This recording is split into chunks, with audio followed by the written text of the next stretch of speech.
Hello everyone. So again, this is me, Mom Shawie vlog with Dexy. So guys, another item purchase. So this is facial and eyebrow hair remover.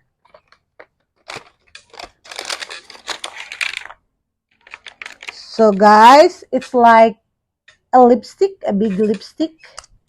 But all you have to do, you can use this. So this is 2 in 1. You can use it on your facial, charot, your eyebrow hair. So it helps our short hair remove. So it's like a lipstick, guys, but this is not lipstick. A, it's a eyebrow remover.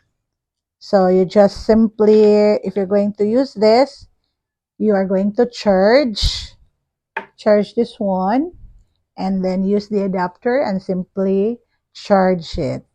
So guys, flexing to you, my eyebrow hair remover.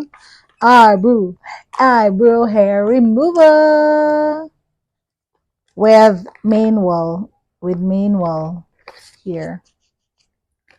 Thank you very much, guys. Thank you very much. And then it's here pa. It's for, you can put it here. So flexing to you, my eyebrow hair remover. Mwah.